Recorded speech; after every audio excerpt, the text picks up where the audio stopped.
Hi everyone, we're going to go ahead and get started. We still have a few people joining us, which is totally fine.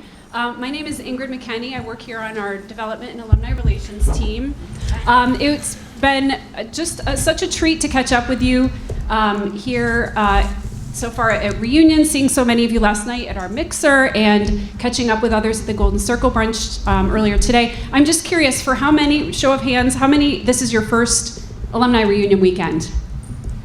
Awesome, that's great. Well, we hope this is the first of many. I want to extend a warm welcome on behalf of all of us, and also a really special welcome to our alumni speakers, Abby and Colleen and Mark. Thank you so much. A few quick housekeeping notes before we begin. 1.5 hours of CLE credit for this. If you haven't done so already, after the session, please visit the check-in table right outside, and where there's a sign-in sheet to make sure you get credit. Certificates and evaluations will be emailed to you after the fact, early next week.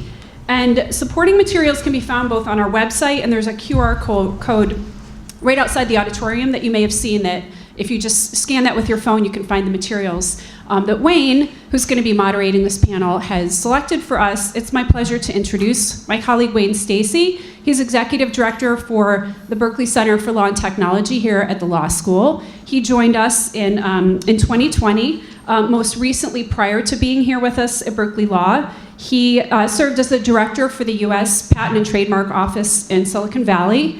Prior to that, he spent most of his career at Cooley. He was also at Baker Botts.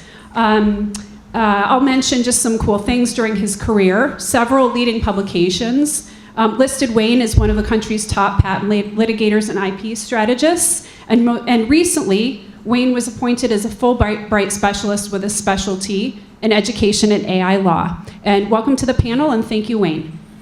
So a couple things to start with. You know, when you start hearing about technology, you read about it, it's one article at a time.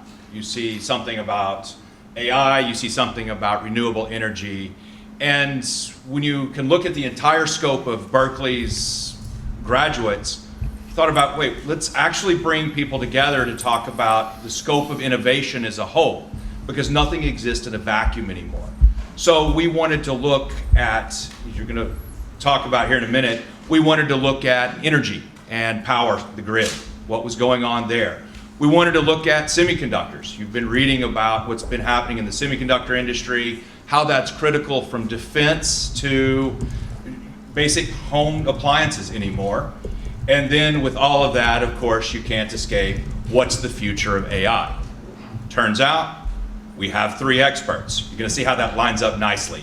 We wanted to talk about three things. We have the three of the top experts in the world on this. So with Abby Dillen, you get the CEO, or president, I think is the right title, of Earthjustice, who, go ahead, you can clap, it's fine.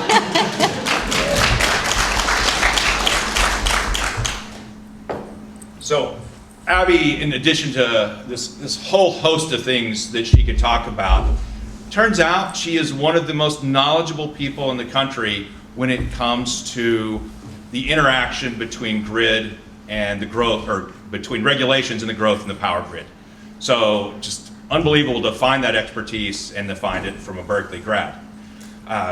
Professor Colleen Chien, expert in many things, my world and the patent and IP world. Again,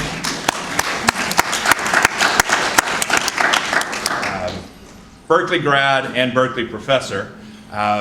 Is really kind of leading the charge in education when it comes to AI. When you look at the classes she's developing for our students, they are just light years ahead of what anyone else is doing.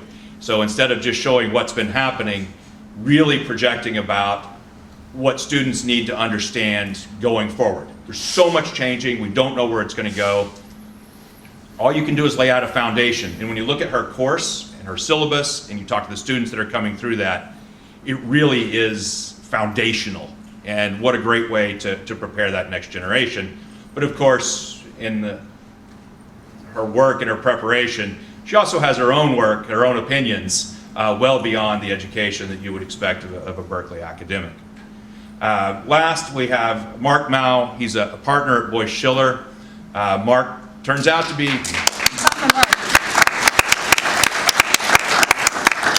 You'd think by the third time I'd know to wait for the applause.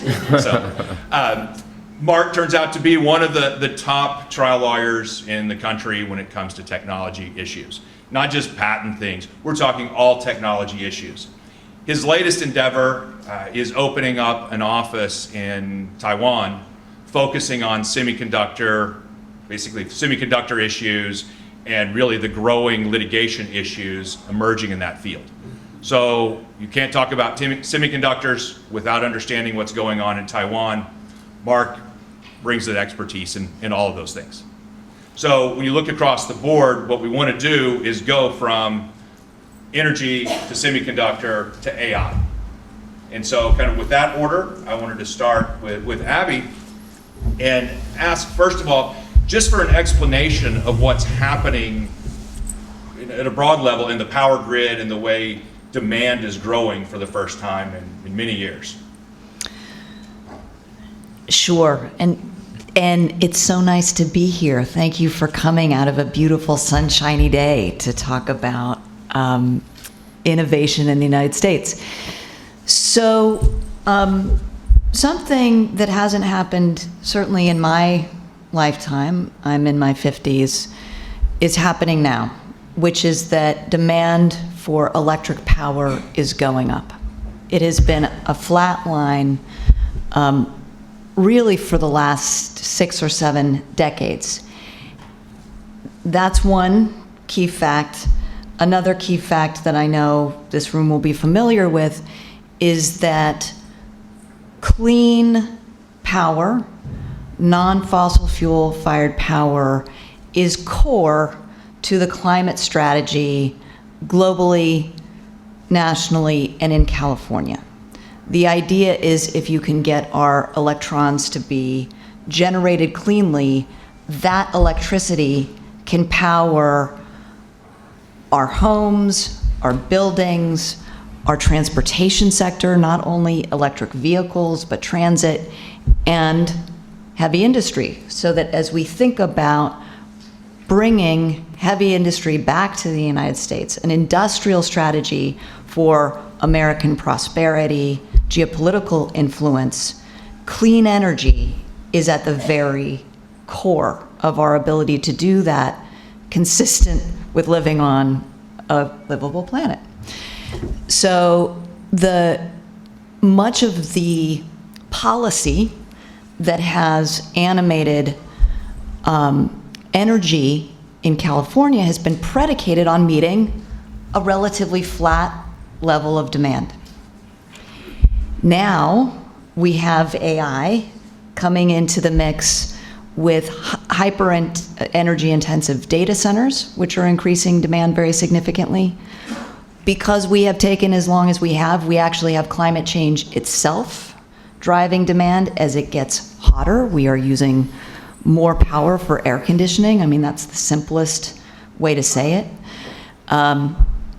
And we are also hitting this moment where our goals are driving us to push ourselves faster. So the workhorses of a clean energy grid, wind, solar, those costs have come down very dramatically. Battery storage as well. But to create an electricity grid that is not built around fossil fuels costs money. And it also costs money to have a grid that can operate safely, for example, in California, where we have wildfire risk that is driving much of our affordability concerns. So our power grid is what will carry us into the future safely from a climate perspective, from a technological innovations standpoint. But getting from where we are now, which is, you can see the pathway. When I started this work 20 years ago, I thought, how is this ever going to scale affordably? You can see that pathway now, but it's gotten significantly more challenging to meet greater demand. And we're having a very different tone at the top nationally in terms of what policies are actually giving clean energy the ability to compete effectively, move quickly in a world that is still culturally, civic engineering wise, and politically, as well as economically, designed around fossil fuels. So there's a piece there that when we first talked, you mentioned briefly, but I really want to draw out a little bit. You know, if I trust the news sources that I get, you know, if Apple or Wall Street Journal, if you just look at the article feeds, it looks like the growth in demand is all because of AI, which you mentioned heavy industry returning to the U.S. You talk about what's really causing this growth? Well, the key, so this is funny because I think you and I had sort of this conversation, and as I recall, you were saying heavy industry or an industrial category is driving new energy demand, and I said, I think, Wayne, what the data that I'm seeing is it's actually data centers powering AI for hyperscalers like Meta, Google, et cetera. And you know, Mark may have a good answer on how much some of the new chips investments are driving more energy demand. They certainly will. But it's for electricity across the board. If we are actually going to electrify everything we can, that's just a lot more electricity that we're using. And our current needs, whether it's heating and cooling, are driving that demand too. So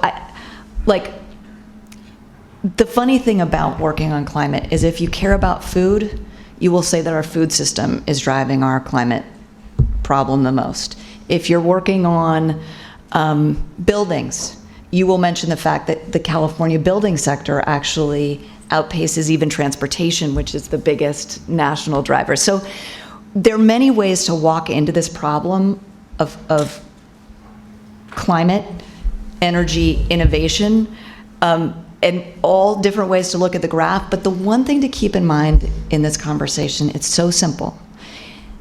The lion's share of our emissions that are making the planet warmer come from burning oil and gas, over 75%.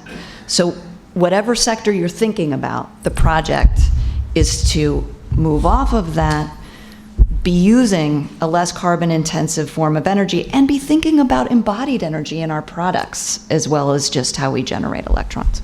Can I just ask a question to kind of bring it home also to all of us? I think many people here would say that they're interested in doing things that they can as individuals to save the environment, and thinking about conservation and conservation movements in the past and things that people can do. Is it the fact that we're on our phones all the time that is part of what is contributing to the great use by hyperscalers? Just a lived experience that we all can tell we are spending much more time on our phones. Is that what you're saying is driving the hyperscaler demand, which is what you're seeing as driving the increase? And that if we got off our phones, maybe that would be better? I mean, that's a deep question. Just from an energy usage standpoint, yes, to be able to, every search that you make with ChatGPT is incredibly energy intensive. I have faith that that will become less because I think there's a profit motive to use less energy, and I think it will become more efficient. Now, why wasn't pricing a big part of the solution in your mind? Well, look, AI could be put to many uses. I have actually been in closed room situations where people of varying political views who are very committed to solving the climate crisis have said, we're just going to have to blow through these targets that all of the world's scientists agree upon are necessary, and AI will solve climate. Like, if we can win the AI race, somehow it will solve climate. Mm-hmm. So I'm a little bit skeptical about that. But what we know AI is going to be used for is selling stuff to us. And so how often are we on this flirting with purchasing one way or another? So yeah, if we got off our phones. Well, I think from a power consumption perspective, I think you're absolutely right, Abigail, right? Because I think one of the I think one of the issues is that when you look at all the designs to technology, you're going to multi-core beyond just the central processing units, the GPUs as well, multi-threading, thoughts, right? Like going at multiple, different paces and different lines.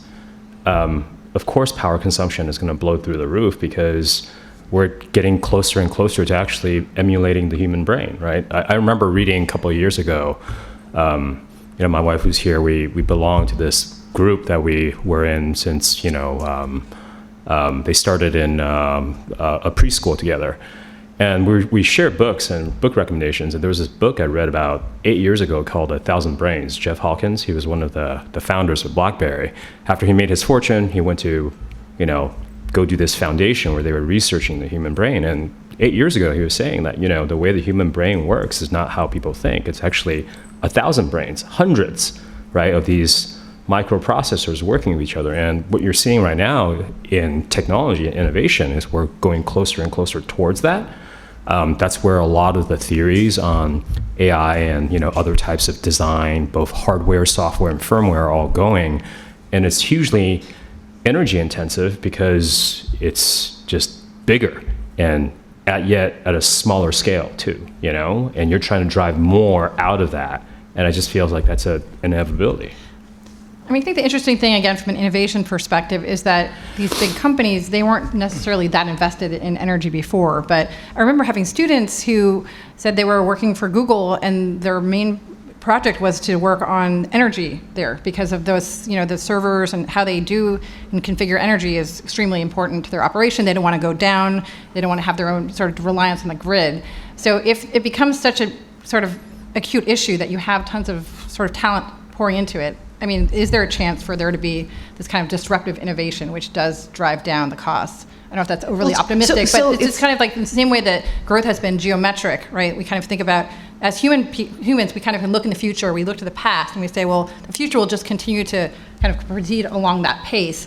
But with AI, we've seen this kind of geometric adoption, and the question is whether we can see that kind of geometric innovation potentially in these areas, right? And so we do see it now in certain areas with respect to like protein folding, and I think there's a lot of excitement on the positive side of AI with respect to science and its trajectory. So I don't really know, but I just wonder if that is something that to you feels like it's possible. Taking it to just a sort of more today on the ground question of how this is going to go. There's one idea that the political heft behind AI and who wants to develop it, the biggest corporations globally, enormous power, and the sort of political incentive to quote unquote win the AI race will drive the fastest build out of a clean energy sector that's possible in this particular political environment. Mm-hmm. So we've lost the IRA, we've lost a federal commitment to driving a U.S. industrial strategy powered by clean energy, but we have this AI incentive that can overcome even what is a very, very hostile environment for clean energy right now. Inconceivably hostile, and we can talk more about that. And so there's this hope that the Googles of the world who've made commitments to power what is now a dramatically more energy intensive business model with clean energy will get the clean energy that we need for all of us, and that they will innovate their way out of needing all of it, and it will be available. And so that's one line of hope that people are pursuing, including me. I have to say, on the other side of things is, for anyone who's been thinking about how much more electricity we're going to use as we cleanly electrify all of these sectors that weren't relying on electricity at all, like in California, we're projected to use 75% more electricity by 2045 to power our lives. That is already a gigantic uptick in energy use, and there's only so much land, there's only so much, the laws of thermodynamics still apply. Like we talk about abundance in a lot these days, but if there's one thing you could hear me say, it's we can generate a lot more. We can use this incredible power of the sun, but we still have to use materials to harness that. It still needs space on whether it's rooftops or land. We still need wind in whether it's oceans. It's not limitless. And so just to get through the energy demand that climate change is creating, if to add a reinvention of human brains and the energy that takes, it's going to have to be so innovative not to crush our ability to meet the climate demand. So, Thank you. so Abby, Really I want to interesting. take two things here, and then we're going to go to Taiwan. But you mentioned the hostile environment, and then you brought up the space that's needed, and you and I had a fascinating discussion on where regulations are helping, where they're hurting, where they're actually hostile, and that kind of opened my eyes to the idea that the regulatory framework, not necessarily just incentives, will really drive our ability to address these issues. So it's not the tech, it's going to be the regulation of the tech or regulation of land. So you want to talk a little bit about it? We won't solve it all today, but if we're watching what's being done and articles coming out, what are the biggest issues that are where we're getting in our own way, maybe is the best way to say it. Sure, and thank you for framing it that way. I think that clearly embedded in your question is a question about permitting reform. And those two words have become so embedded in competing worldviews. And the way that you asked it gets back to first principles, which is, as we need to build new things, operate them differently than we have in the past, really oversee a pretty dramatic transition of how we get and use and distribute energy. How are our laws working for us? What's the regulatory shift? And how do we as lawyers participate in that? And so we're having one debate that's about our bedrock environmental laws. Not only how should the National Environmental Policy Act, which is, you could think about it as sort of the environmental licensing statute. You know, if you do something that has big environmental impacts, let's consider them and how best to make this project work against a backdrop of a well-understood environment. But there's the Clean Water Act, there's the Endangered Species Act, and those laws can be used to get well-planned projects done. They can also be weaponized to slow down projects that we want. And so there is a real question mark about whether our regulatory environment is allowing us to move quickly enough to build the things that are needed now in a dramatically changing moment. And then in the energy world, in the energy regulatory world, the legal construct, and I say construct very deliberately, operates on an assumption that we are living in a neutral system where all energy sources are competing on a level playing field. Well, that's of course not true, because any new market entrant is having to operate within a system that was built for fossil fuels, which again have the political, economic, and engineering advantage. And so to be able to ensure that new energy can actually not just compete from a market power standpoint, but operate within that system, you have to change the system. So at Earthjustice, we have a very large public interest energy practice. So much of it is about showing that the rules of the road are actually anti-competitive for new market players and opening the way for clean energy resources of all kinds to be valued properly, to be to get their fair credit for what they do, to be able to make a living at them in an effective way. These two things, how to regulate energy and how to protect the environment, are coming together in really exceptionally dynamic ways right now for two reasons. One is that the whole tenor of administrative law has been fundamentally disrupted by the Supreme Court over the last 3 terms, and I imagine we can get at that. But whether a president or Congress can even respond to new problems using capacious legislative authorities is in question now. So we're operating with very old laws and trying to have bank shots to solve gigantic new problems from climate to AI. And our bedrock environmental laws are not just energy laws. These are laws that are about the toxic waste site next to you. These are laws about where the highway goes. So, and I love energy wonks more than the most people. I on my best days, I'm one of them. But it is wrong to think about the future of our environmental laws only from the perspective of energy, and for that reason, thinking we should just deregulate. But an idea is in play even in the current Congress that it's time to reopen our environmental laws at a moment where we are seeing the most radical agenda to take laws off the books. So, my thesis, and we'll maybe be able to develop a little more over this, is to say if we want a new energy system to prosper, we can't pretend that just deregulating is going to allow that to happen. We need to actually regulate for it.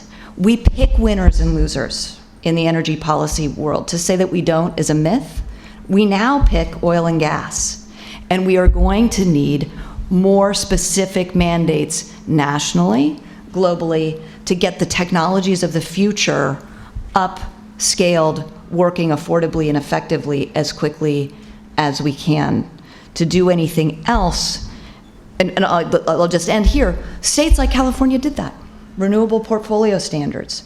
That's why we actually have clean energy at a point where it's cheap and scalable so that we could get to where we need to go if we get out of our own way. Can I ask Abby a question? Absolutely. Again, I'm learning so much.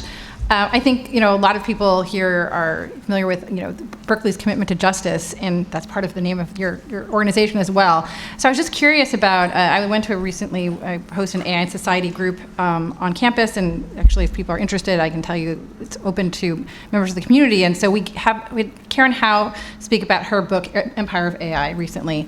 And she talked about the environmental justice impacts of AI, that some of these data centers are located in poor neighborhoods, that then people need to deal with all this kind of the sounds and the kind of noise pollution, and it actually can affect the price of electricity or water in the community. She talked about in developing countries where they have, I think, there were like some sort of data infrastructure or maybe labelers, that there's been a lot of contestation around the water because AI is very energy intensive, but it gets really hot. And so you have to use water to cool it, either water or energy, right? And so a lot of times it's water.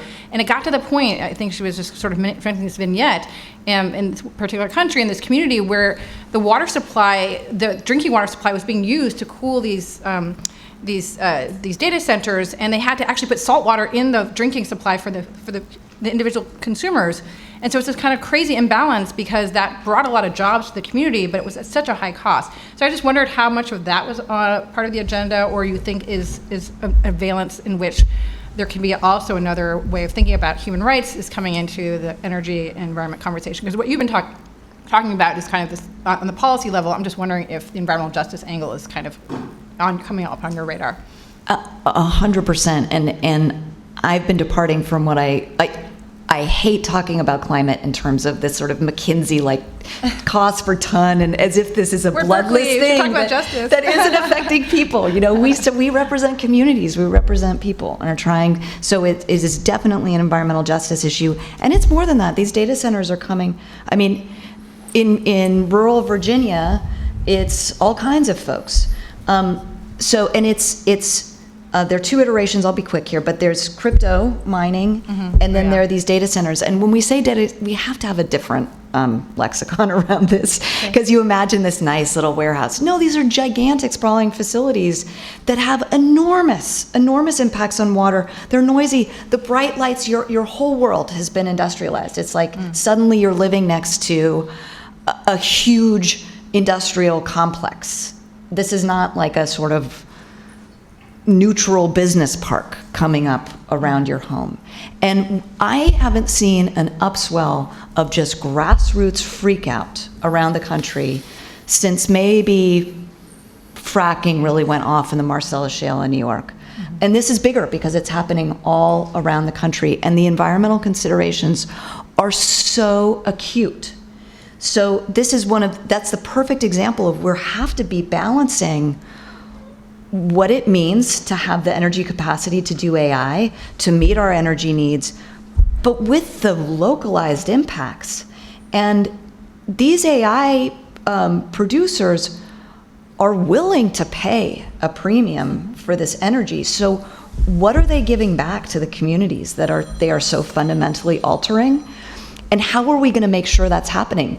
In the rush, there's a legislative proposal in Indiana, I think we'll see many more of these, that's basically saying we need an easy pass for this. We have got to get off the highway of balancing needs here. Just take this out of, well, people's rates are going up enormously too, which is the other piece. Let's just take this out of normal cycle of energy regulation that has quite a robust public engagement component. Regulators are accountable for what the costs are, and take it out of any kind of environmental considerations. Let's just build it. And last point, we don't know how much we need. So you have all of these different companies saying, we're going to build this same gigantic amount of data centers, and the regulators are saying yes to all of it. So we're now planning for a speculative amount of new energy need and about to build out tons of new gas plants and co-located.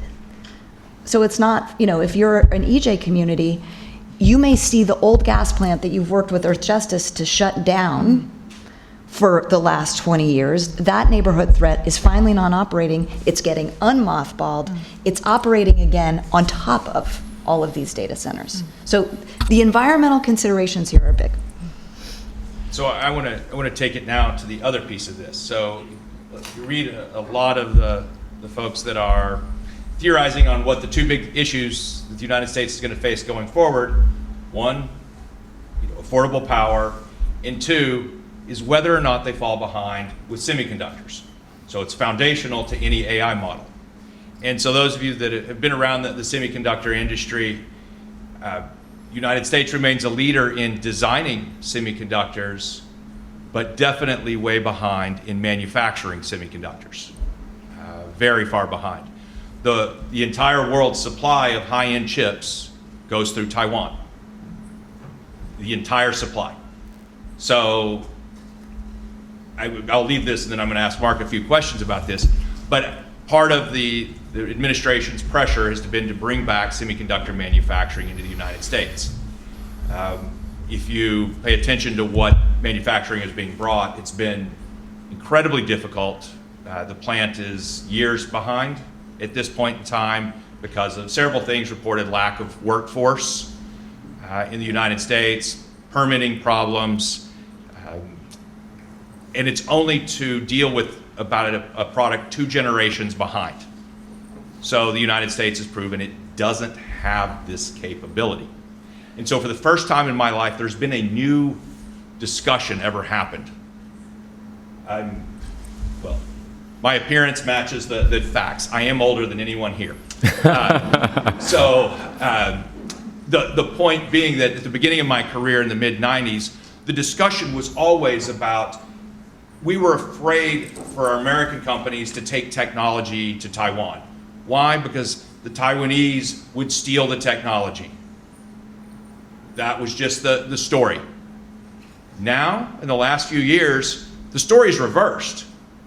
TSMC, Taiwanese companies are afraid to bring this cutting-edge technology to the United States because they're afraid we'll steal it because we're behind. I'm not saying it's accurate or inaccurate. I'm just telling you what I hear people say and how people feel. And that's reflected in commercial interactions between the companies. So with all of that in mind, Mark, can you tell us what you're seeing in the commercial marketplace as it relates to semiconductor manufacturing? Sure. So I'm Taiwanese American, so there's probably some bias there. I came here when I was 10, and that was back in the days where you had this huge deluge of Taiwanese looking for better education, better life here. So I came here when I was 10. English was a second language, and it's been I still think that America is absolutely the greatest country on earth, even with all the political craziness we're going through. But about 2 years ago, I told my founder at the firm that I wanted to open an office in Taipei. And the whole reaction from the rest of management, which I'm on, is like, why Taipei? And I just said, look, you look at where everything is going, it is an absolutely historical impossibility for there not to be a fight over the semiconductor technology. So if those of you who are in technology law, if you're involved in semiconductors or any type of even just contractor disputes, as some of the plants have been built, for example, in Wisconsin, Iowa, Arizona. The interesting thing when you actually go to those sites is that you'll actually hear the foreign workers complain about the lack of skill set that our American workers have just in even being able to build things like foundries, right? Foundries to create semiconductors. And it's really, really interesting kind of like narrative because they talk about how they have to import skilled workers from overseas to come here in order to be able to build things out, just various components of even just the facilities to make chips. So when we're looking at the various kind of infrastructure acts and the CHIPS Acts that have been passed in the last few years, a lot of these to incentivize I would say domestic investments, but in a way that combined with political and economic power, we're kind of forcing foreign companies to also invest in America, or what we would say reinvest in America. I think it just creates a lot of interesting opportunities, but it feels like all three of these technology stacks we're talking about are different, but they're actually very, very interrelated, right? Because there is this huge demand for top-of-the-line processors, like multi-cores, multi-threading, things are like alongside, top-notch GPUs and other components that, we have some advantages in, but we have disadvantages in others. And we want to make sure that we, let's not use the word monopolize, we corner that market, to make sure that we do not lose a competitive advantage. And you know what? That battle is actually real. I mean, it sounds paranoid, but that battle is actually real. I'll tell you one other story, which is about 6 years ago. There was a very large foreign international company that wanted me to basically manage their patent portfolio in the US. It was over 5G, right? And I didn't even know the statistics then, right? I'm like, you guys have 60%, and you can probably guess, Wayne, who it is. You have 60% of the 5G patents in the United States. I mean, we're not talking about quality, right? It's quantity over quality in some ways.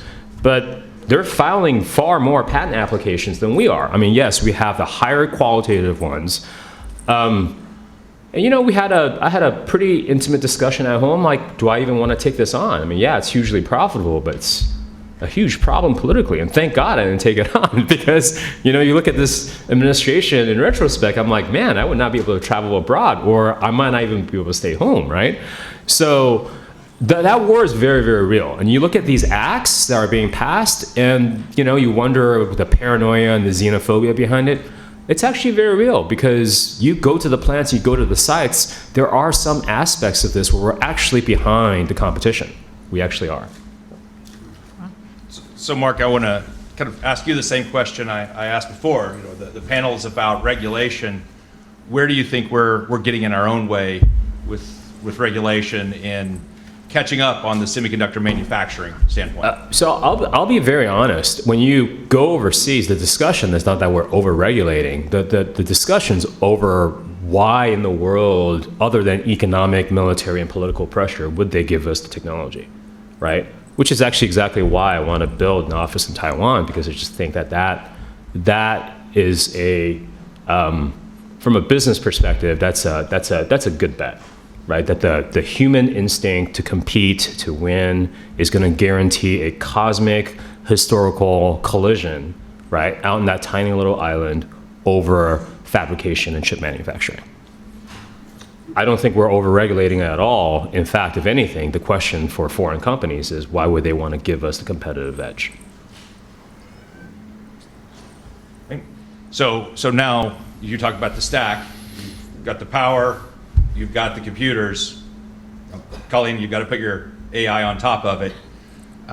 In terms of AI, where do you see U.S. regulation, and let's take it one step at a time, federal versus state, making an impact, good or bad, going forward in this kind of competition?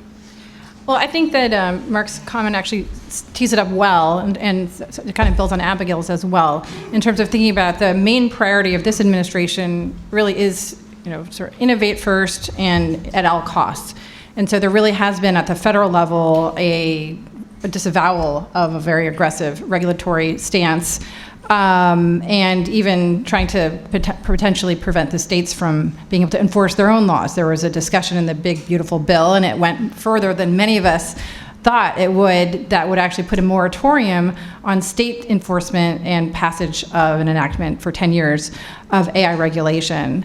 So, but at the same time, we can also read the headlines, whether it be, the latest brief that was full of ChatGPT hallucinations that then judges have to regulate, or it's much more serious incidents involving kids in getting onto their phones and forming relationships with their phones and their sort of AI companions, and then engaging in self-harm and committing suicide. And we also saw another story, a headline, and these are just the headlines, there's many underneath it, of an older person who convinced himself also that he was talking to a real person that lived across town in New York and was rushing to meet that person and died and was hit by a car. And so those, I think, that set of realities, the ways in which we're engaging with our technology is something that can't be ignored. And so you see now the state AGs, people, class action lawyers bring cases forward. And so if the legislature at the federal level won't sort of bring anything, we're having states pass a lot of laws. California has a number of laws that are on the governor's desk right now, and then courts getting engaged as well. So it's interesting because I kind of in my class talk about soft power and governance, and I feel like that's as important for my students to learn about as actually learning the laws that are enacted, because a lot of times even if cases are filed, if they get a little bit further, companies that are trying to manage the risk, they need to watch those developments. Judges are being very creative. They're trying to figure out what we can do with old law, and try to figure out if there's ways to. Companies will need to anticipate that and try to build that into their actual risk assessment of what features they put in their product, and again, eventually what will happen in the marketplace. Can I just comment a little bit on there's a little bit of AI and this international thing we were just talking about, which is that, so for me personally, being in this area, what I think is going to be very interesting for our next 10 years is a lot of these geopolitical tensions that we are either intentionally creating because we're trying to get an advantage, or because they just are things in which we ultimately have to solve. What you're starting to feel abroad is really kind of like an anti-American sentiment. And the reason why I bring that up is because specifically in the area of AI, if we're really going to try to win the trade war, those of you who really know AI is like training data is super important, okay? And my theory is that language upon which the AI is built is important.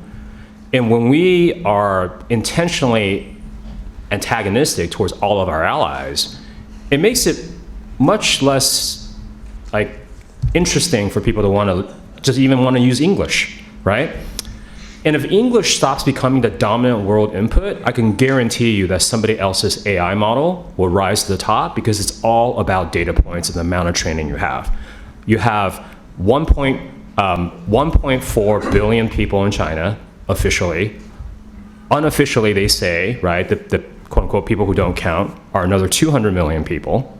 All right, you add that 1.6 billion people for data points for training, okay? Only way we're gonna be able to beat that from a training level is more people are willing to use American, researched and created and, disseminated AI than if they think that some other alternative model or their own model, right, is important. And I feel like this goes into this whole CHIPS Act and, the fight over chips. If we're not building alliances right? Which is, going to regulations. And we're just we're just flat out saying, like, invest in America or else you're done, right? It bleeds into the other technologies we're talking about because they're heavily dependent, actually, on collaboration. If we're not collaborating, we're not going to win the war. So, Mark, do you think that means, sort of to your earlier point that, Wayne's question is, are we over-regulating or getting in our way? And you're saying, well, the perspective is not that we're over-regulating, but are you saying that we should be more smartly regulating because we're doing so in a way now that's turning people off? And I apologize because I literally took it as a lawyer question and answer, right? That's not a regulation. That's it's a policy, right? So my mind was like, oh, well, Wayne, you're asking the wrong question, sir. What's working? Yeah, is the CHIPS Act working? And if it's not, what should we be doing, right? Right, I was in commerce at the time when it was passed, and we were, it's a question of whether it works to put regional hubs in all these places and then have TSMC be in Arizona. Like, are these the right ways to do things? We're trying stuff. For me, the weird thing is as an Asian American, I'll tell you, right? Like when even just when we're talking about that whole patent portfolio project, right? I was like, oh, when you talk to these people, you could feel 6 years ago, I feel like we were teetering on this point where people were like, is America still cool, or they really kind of hate us, So I was like, I don't know, maybe taking on this project will be okay. It won't get me canceled in Washington, D.C. Thank God I didn't take it. But the reason why I say that is because if you really kind of understand as an international student, up until the last decade, even China regarded America as being very cool. That's who they wanted to be. Right, and somehow we've turned that narrative into and maybe that was inevitable. Maybe that was just that was the destinies of history requiring us to go there. Okay, you could save your hisses for, I'm not in the administration. We're not, we're talking policy now, not talking regulations. But what I mean by that is that we need, for example, Taiwanese technology for fabrication, right? And you actually need the world to adopt and continue using American English and models for AI because of the pure volume and necessity of training, right? And yet we are isolating ourselves in such a way that's virtually dooms us on things from energy, from semiconductor, race to, I don't know. I mean, that's at least my view. I just think that, even in Taiwan, up until the last few years, Taiwanese want to be in America. But now it feels like, people are talking about us just using them as a pawn. So, I don't know, it's one worldview. So I want to add something to this. So during my, November, December, I spent time in Nepal and Kathmandu with the State Department, advising on how they were going to teach AI, privacy, content moderation, how they were going to develop the law schools, because they didn't have the local expertise yet. The law school is closely tied to the government. So how were they going to introduce that? And I was really struck that the local language is used for the base law degree. They're basically their undergrad, what we would call pre-law. But all advanced degrees were done in English. Why? Because their entire education system was English, or American. I distinguish that. It was American, and everything was taught in English. When they went from, a monarch came out of their civil war with the Maoists, they immediately adopted a British-style democracy, which in the last few weeks you've seen crack because they handled content moderation. You shut down social media for Generation Z, turns out they burned down the Capitol. But they were handling these things incorrectly, but they were all struggling with it within this British and American model. And I heard over and over that many of the PhDs coming into the legal system were being offered free by Chinese universities. They were state scholarships. And you could talk with anyone, and this really struck me when Mark said this. They were beginning to push back. They really wanted to push back on the Chinese model, but they weren't seeing the model that they wanted at that point in time. And that was in December, January. They were struggling with it, but still interested in adopting it. Now, the whole delegation was supposed to come for our AI Institute. Of course, they couldn't get visas. They couldn't come and take back any of the information about freedom, the freedom of speech issues and those things back to their country. So when Mark said that maybe our biggest issue in the AI race is that we're failing to export our culture, I've never heard that before, and I'll never forget it. So it's very powerful.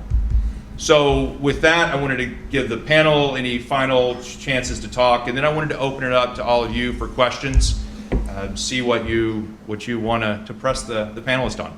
So any final words from the three of you? I would just say that, like, I think we're in some of our most interesting times, all three stacks. Environmental law absolutely it either needs some better precedents or some regulations really to help it, because I feel like, like the world might end. I'll leave you to talk about the part on AI. I mean, I have probably too much opinions.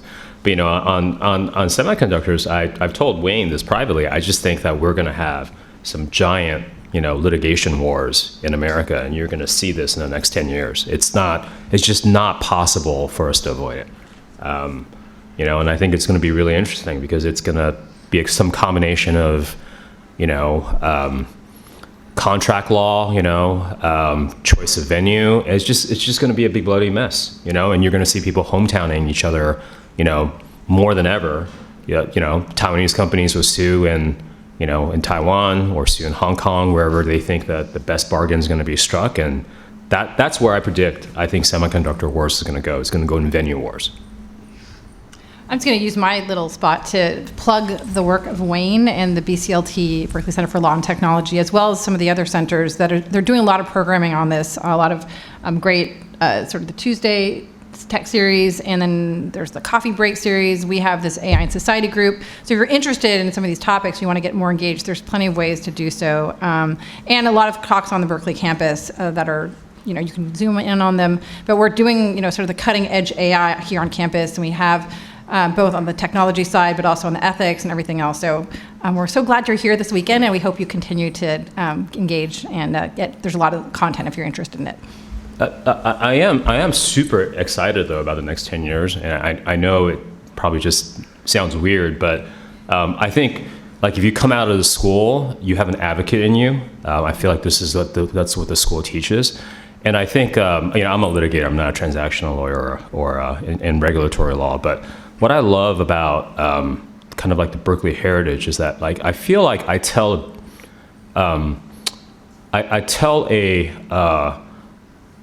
a better story, because I believe in civil liberties and, I think the values that this school teaches. And I think in all three of these stacks, you're actually going to have some fairly interesting narratives that you can craft. At our firm, we're both plaintiff and defense lawyers. I personally, like, David Boies himself says, in the heart of every great lawyer is a plaintiff's lawyer. I love being on the plaintiff side, and I think the opportunity to craft things in, like in AI, environmental law, and other stacks of technology in the next 10 years is just going to be amazing. So I'm pretty excited, and although it's really chaotic. And I think in times like this, that's where, heroes and heroines can actually stand out, even in the areas of law. And I would just also say that the public law part of Berkeley is very engaged also in the tech side and and AI, doing work on human rights and AI, and we have a new sort of it's a lab that has been put together. So again, if you're interested in AI or interested in any of the areas plus AI, Berkeley has things for you. Just building on both of those, and like with a plug to Wayne, just having this conversation, it's not plausible anymore to just go deep in a focus of expertise, particularly in these issues that are so shifting and fluid now, and think that that's enough. To think like I can just be in my environmental lane is not enough. And just reflecting, being here after 25 years, when I went to law school, I thought the project was to follow in the footsteps of the greats and do an A+ job accepting the institutions as they were, and to make the best use of the law that I could. And it is exciting.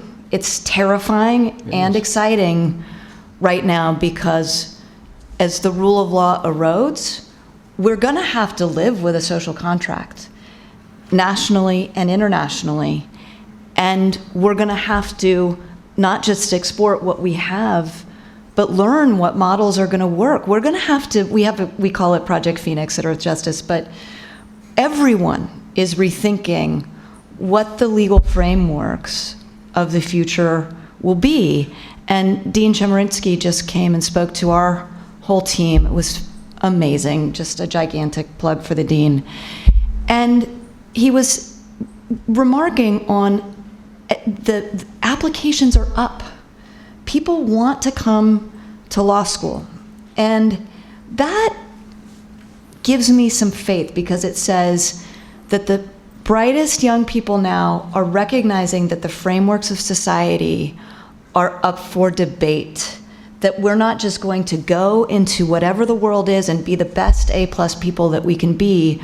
We are going to challenge ourselves to create the frameworks of the future that will keep us in right relationship with one another and also this planet, which is in terrible. So this is which is in terrible peril, I mean to say. This is full stop.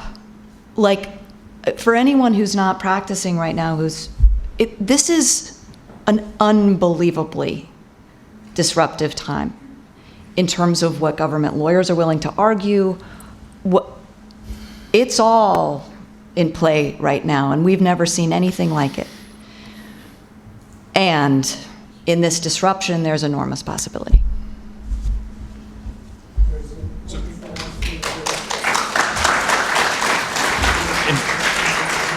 And we'll have mics for you, people on both sides.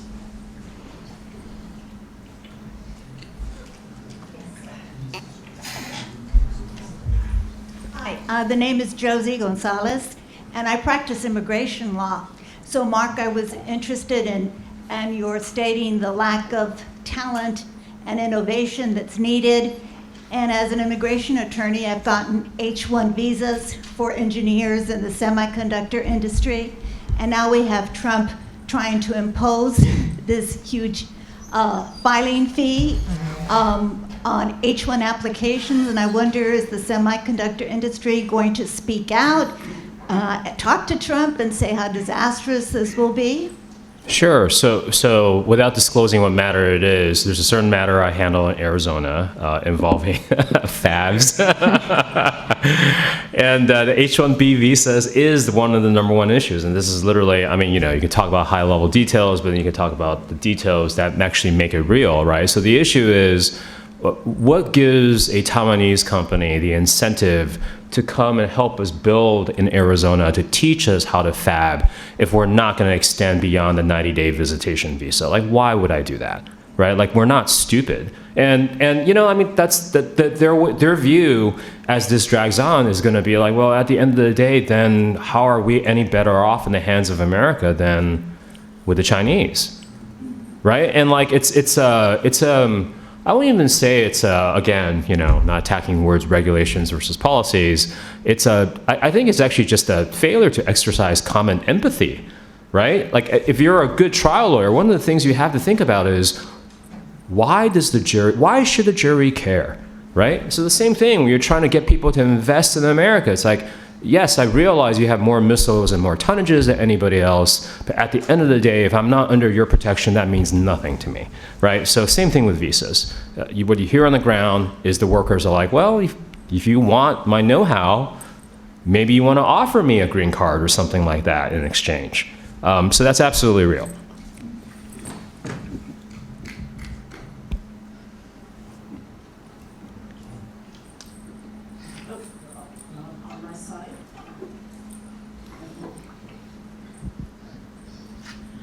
So I'm wondering about AI and are there standards for developing AI and interaction between different AI systems? And, good things in, good things out, garbage out, for developing systems or making sure systems are looking at data across the board so that, for instance, human rights, data points, whatever they might be, are included in consideration of whatever it is that comes out. Because if we don't have that kind of thing, and how would that be influenced? What's the, what would be the procedure and what would be the upside of convincing whoever it is that creates the AI database to include things that might not be considered great under the present circumstance? Anyway, so that's the general concept of my question. Yeah, I mean, just like the human brain, a lot of what comes out of AI depends on what goes into it and what you've been exposed to and what you know. And so right now, the developers will get their hands on whatever they can get their hands on and use that as a training set, and that will differentiate in terms of quality different providers of models. So some, for example, in the legal space, a law firm might train on its own materials from before to be able to provide answers that are similar to what came before it. So what we have, I think, the closest thing we have to regulation, or the sort of most developed model, is that of Europe. The Europeans have passed the EU AI Act, and so it actually requires developers to disclose what's in their content and also provide a copyright sort of notice and do other things where you have to at least tell what's in your model. But right now in the United States, we don't have a similar regulation. California actually is, again, there are a number of bills on the governor's desk that would get closer to something along those lines. But at this point, you might say that it depends on the context what you should be training on, right? So you might want a smaller model for something very discrete. You don't necessarily need to train on a huge corpus of information. It may not be balanced.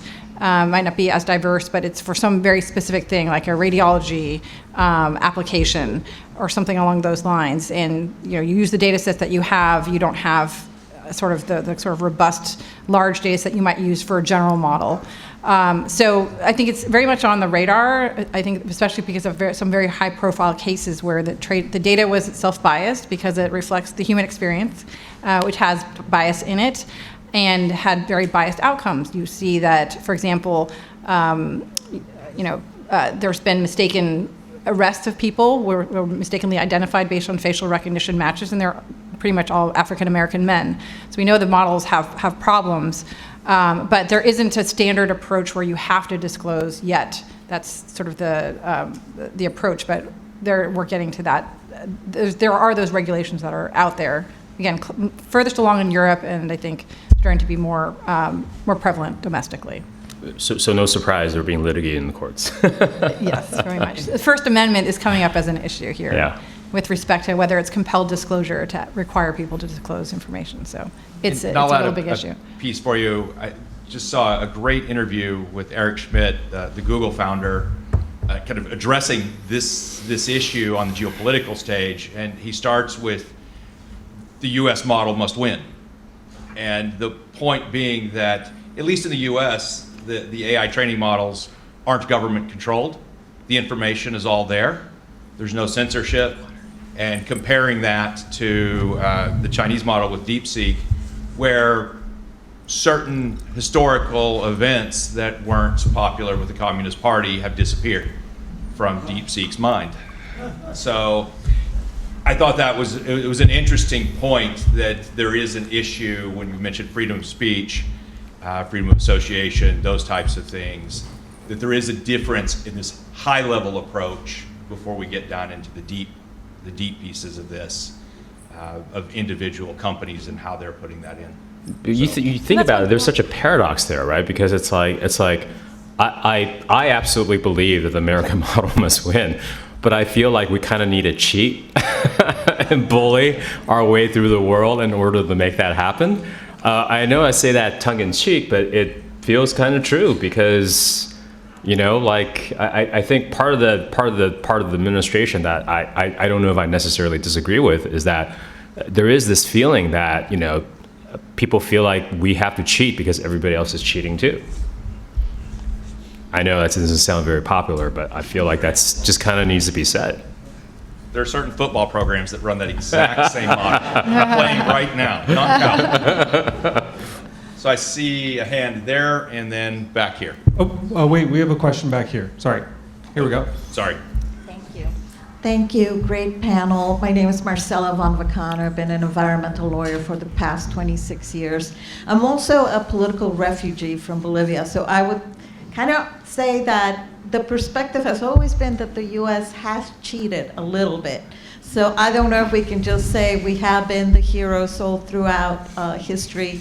My question in terms of the AI and environmental issues is, number one, it is a time of tremendous growth, disruption, a threat to democracy. And my question is whether corporations are starting to think, are there limits to the use of AI? Because if we eliminate all workers, then who's going to buy the fast food? Who's going to drive cars? Like, there's a point where the efficiency could result in major social disruption, which I think is the main reason a lot of companies started going alternative energy, because they realize fossil fuels are going to be a major disruptor of society and climate change upheaval. So there's the question, is anybody saying, instead of just assuming AI will take over the world and there will be no more lawyer jobs, is anybody saying, maybe we should prevent that? And the second is also, what if we ask AI, solve the environmental problem, and the answer is eliminate the humans, right?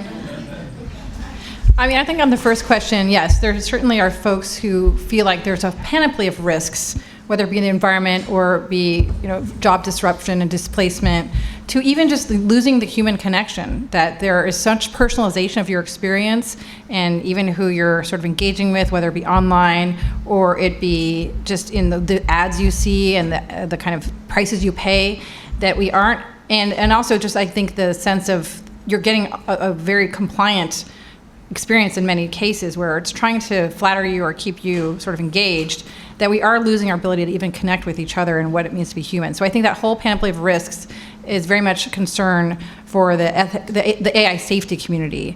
It's interesting because I think there's, again, existential risks around AI getting into the wrong hands, and then again, all these other risks that are there. Then there are people who sort of say, well, we're already facing risks right now, like our kids and teens getting addicted to their technology and then not learning, like their brains are atrophying, and they're also, engaging in unsafe ways. So that community, there's been efforts, again, led by people on our campus to pause AI development. There was a big letter that was a pause letter, and that was kind of in juxtaposition with the tech accelerationists, and that's like another movement, with the Mark Andreessens, et cetera, of the world, and the techno-optimists. So yes, that's a very live debate. I think right now with this administration, again, the kind of sense of the global arms race in AI has led the other side to be more successful at the federal level for sure. But yes, there is that. I say if you look at the litigation and you look at the documents that come out from some of the litigation, you would see that there are engineers and scientists within the companies who are concerned. And I would say that, just remember, companies are just groups of human beings, and the spectrum of differences in opinion is going to be very varied. But you can already see that in just, for example, the litigation from the various copyright disputes, right? You see correspondences internally about people being concerned about things like that. I think you're also starting to see it on the Hill. It's quite slow, it's quite late, but particularly as members are coming home and being really taken to task around these data centers, and they're not prepared for it. So I've been in conversation through that door, but my question has been, well, how have you been conceiving of AI issues in sort of a hierarchy of your attention? And for them, it's all around the safety of youth.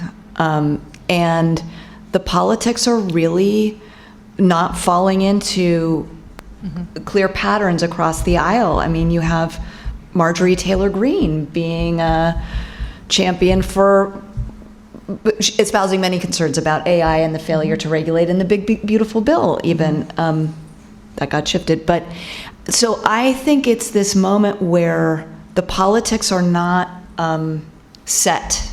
They're not even close to being gelled. You also have an education community that watched a failure of regulation around social media with absolutely terrifying impacts that are not unrelated to the debates on AI. And so I think we are setting up a major set of questions in the American discourse that are going to evolve quite quickly, even in a political scene that has been so, the Republican caucus is just very well controlled by the president. But on this issue, I think there's more movement and, what do I want to say is the right word? Anyway, people are speaking their minds more. I feel like it's a three-legged race, like in the world, which is, and one of the reasons why you don't hear a lot of descendants in the U.S., at least in D.C., at least that's my observation from my groups there, is that everybody's afraid to hold back the AI race because they feel like both the Europeans and the Chinese are against us, because the Europeans feel like they lost out on the social media race in the last generation of apps.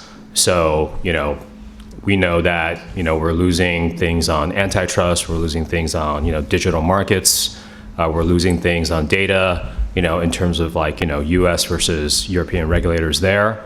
And then on the other hand, you have a very unified government regime in the East who's absolutely determined to beat us in both the semiconductor and the AI wars. So the rank and file of both parties are very afraid of saying anything that's anti-pro-American competition because you were just absolutely destroyed. Totally agree. Even that means that we're potentially getting closer and closer to dangerous, AGI, artificial general I think intelligence. across parties, across the political spectrum, it's like we'll sacrifice anything to win this race. And we're not talking about the democracy dimensions of it. No. There's one question here. Sorry, I'm looking directly into two big lights. My question is, how does the buying power of U.S. minimum wages compare to the buying power of what the Taiwanese fabricators pay their workers? Sure. So that's an easy one, but again, it goes back to the same question on immigration. So the typical top engineer, coming out of, like Taida, which is like the top university in Taipei, right? You would make a pretty decent wage of like $30,000 to $40,000, going to TSMC. Basically, everybody else is making somewhere between $10,000 to $20,000, right? So there is this heavy incentive to want to, leave Taiwan to, for example, to come here. But again, you still need to be able to stay beyond 90 days. You can't stay here. What's the point? So I don't know. I feel like one of the ways we've continued to innovate, and I'm not, I truly, if you know me politically, I'm actually very much of a moderate. But I do think that a lot of our innovation the last 2 decades have partially been powered by the willingness to allow immigration for talent, right? And we've completely shut that off.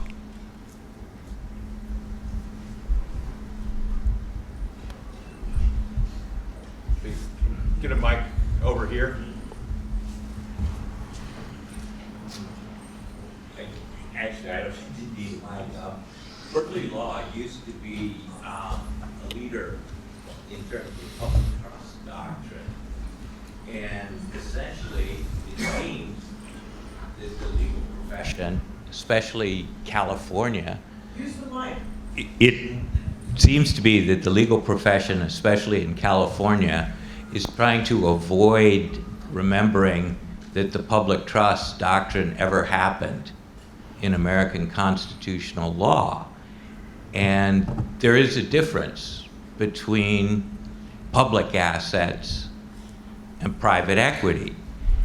And essentially a lot of this, to have this whole discussion about navigating and regulation without mention of the public trust doctrine, where states took title to the navigable waters in trust for the benefit of the people.